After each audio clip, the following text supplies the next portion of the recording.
Bhavnagar medical કોલેજના dean Chinmay શાહનું નિવેદન સામે આવ્યું છે. ભાવનગર મેડિકલ કોલેજમાં ઓનલાઈન નોંધાયેલી ફરિયાદમાં 6 જેટલા ડોક્ટરો સામે એન્ટી રેગિંગ કમિટી દ્વારા સસ્પેન્ડ કરવાનો નિર્ણય કરાયો હતો. મેડિકલ કોલેજના ડીન દ્વારા 13 જુનિયર ડોક્ટર સાથે થયેલા રેગિંગમાં 6 રેસિડન્ટ ડોક્ટરો નહીં પરંતુ 7 હોવાનું ખુલવા પામ્યું છે.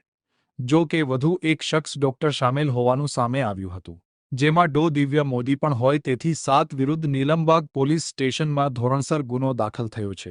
સૌથી પહેલાં એવું કહીએ તો અમારી પાસે એક ઈ કસ્ટમર પોર્ટલ છે, એની ઉપર ફરિયાદ એવી આવી હતી કે અમે બધાએ 13 ફર્સ્ટ યરના વિદ્યાર્થીઓ સાથે અલગ અલગ જાતનું ટોર્ચર થઈ રહ્યું છે, એટલે એને રહીને એન્ટી રેગિંગ સ્ક્વોડ એનએમસીના નિયમ પ્રમાણે એના દ્વારા ફર્સ્ટ યરના વિદ્યાર્થીઓ અને સેકન્ડ યરના વિદ્યાર્થીઓનું પૂરી ડિટેલમાં ઇન્ક્વાયરી કરવામાં આવી અને ત્યારબાદ એનએમસીના નિયમ પ્રમાણે જ એક પાછી સ્પેશિયલ એક કમિટી બનાવવામાં આવી.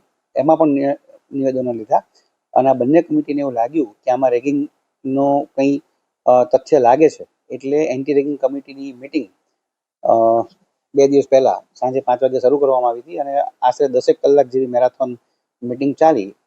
એટલા માટે કે first year, second year, third year, પછી જે વ્યક્તિઓ ઇન્વોલ્વ લાગતા હોય, જ્યાં કંઈ ટચ થતું હોય, એ બધાને બોલાવ્યા, બધાના દસ્તાવેજી પુરાવા લીધા અને બધાના નિવેદન લેખિતમાં લીધા અને ત્યારબાદ એ નિર્ણય કરવામાં આવ્યો કે જે વિદ્યાર્થીઓ ઇન્વોલ્વ છે એને એમની જે સિવિયરિટી ઓફ ઇન્વોલ્વમેન્ટ હતું એ પ્રમાણે સજા કરવામાં આવી. અને આ કરતી વખતે એક બીજું નામ આવ્યું, એટલે ગઈકાલે ફરીવાર એન્ટી રેગિંગ કમિટીની મિટિંગ થઈ અને એમાં પણ જે એ વિદ્યાર્થી હતો એને પણ સજા આપવામાં આવી.